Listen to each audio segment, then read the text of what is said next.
Today's show is all about mobile first indexing.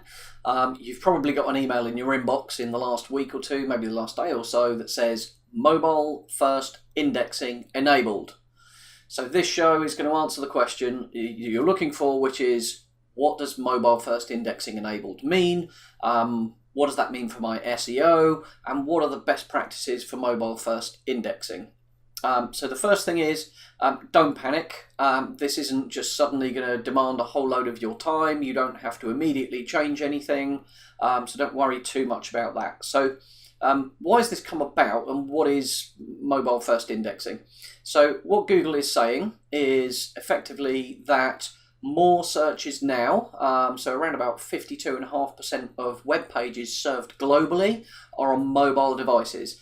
And that means, in case you're not already aware, we live in a mobile world. Okay, so desktop is probably maybe what you're sitting in front of right now. Maybe you're on a mobile device, maybe you're on a tablet. But more often, more users of Google, more users of Amazon, more users of the internet are on mobile devices.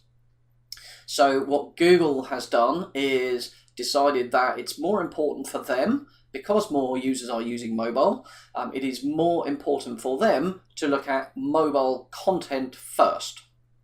So why don't you need to panic about this? Well, I'm hoping that for your sake, you already have a responsive website design.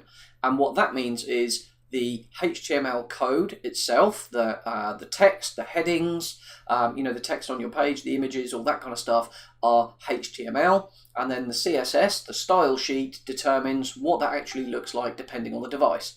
So that means the content actually is the same on mobile as it is on desktop, in which case you don't need to do anything at all. So how is mobile first indexing going to affect your SEO?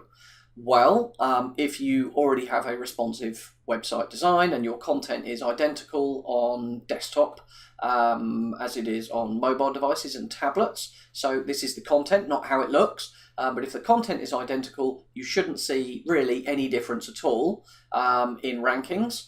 However, in terms of mobile user experience, this obviously becomes much more important. So it's quite possible and likely that the mobile user experience on your website is a ranking factor. And it's certainly a factor in how someone perceives your brand, how long someone stays on your site, and if they leave. So regardless of whether it's a ranking factor or not, you absolutely want to make sure that your mobile user experience is absolutely nailed on. And that means fast load times. So I would definitely head over to the PageSpeed Insights or one of those tools and go and look at how quickly your site loads on a mobile device and make sure that it is friendly. So I would definitely go and do that. At a bare minimum, you're going to find things like render blocking JavaScript, you're going to find compress images, all of these things. There's a whole other show and some content I will put in the description of this video that explains about preparing yourself for mobile first. So we had Mobilegeddon a little while ago, so there's a whole heap of content around that I will put some links to in the video itself. So mobile first indexing is rolling out, has been rolling out for a while now. So we're seeing hundreds of messages from Google Search Console accounts saying this site is now enabled for mobile first indexing.